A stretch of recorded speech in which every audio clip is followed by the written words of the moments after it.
नमस्कार, मैं हूं शालिनी और आप देखें कर्म कसौटी न्यूज। आइए बढ़ते हैं आज की बड़ी खबर की ओर।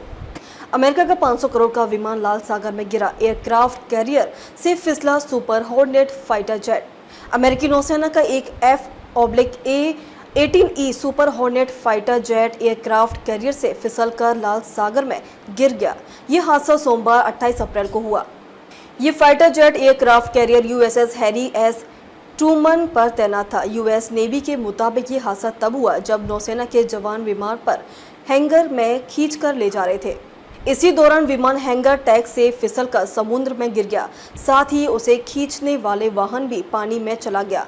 विमान की कीमत $6 मिलियन यानी करीब 500 करोड़ है। नेवी के मुताबिक विमान को खींच रहे जवानों को जैसे ही खतरे का अंदेशा हुआ, वे पीछे हट गए। हादसे में किसी तरह का जान माल का नुकसान नहीं हुआ, लेकिन एक सैनिक को चोट आई है। सुपर हॉर्नेट में एडवांस एवियोनिक्स, रडार और जैबिंग सिस्टम और सटीक गाइडेंट हथियार ले जाने की क्षमता है। यह अमेरिकी नौसेना के स्ट्राइक मिशन, डोही अभियानों और समुद्री सुरक्षा में अहम भूमिका निभाता है। यमन के उत्तरी प्रांत सादा में 28 अप्रैल यानी सोमवार को ही अमेरिकी हमले में 78 लोगों की मौत हो गई थी। ये हमला अफ्रीकी प्रवासियों को रखने वाले एक डिटेंशन सेंटर पर किया गया।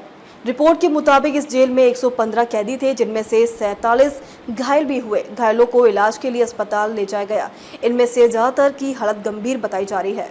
यमन की अल मसीरा टीवी ने इस हमले की जो फुटेज जारी की है, उसमें सादा में डिटेंशन सेंटर पर बमबारी के बाद मलबे में पड़े कई शव दिखाई दे रहे हैं। सादा के जनरल रिपब्लिकन अस्पताल में टेलीग्राम पर एक पोस्ट में कहा गया कि दर्जनों लोगों की मौत हुई है और कम से कम 50 घायल लोग अस्पताल में भर्ती कराए गए।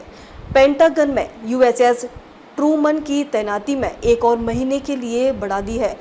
इसके अलावा अमेरिका में एक अतिरिक्त नौसैनिक दल और वॉर प्लेन भी भेजे गए हैं। फरवरी में USS ट्रूमन मिस्र के पास भूमध्य सागर के एक माल वाहन जहाज से टकरा गया था। तब कोई घायल नहीं हुआ था। इसके बाद नौसेना के जहाज के कप्तान डेब स्नोडेन को हटा दिया। अब तक के लिए बस इतना ही। फिर होगी आपसे मुलाकात। तब तक के लिए नमस्कार। देखते रहिए कर्म कसौटी न्यूज।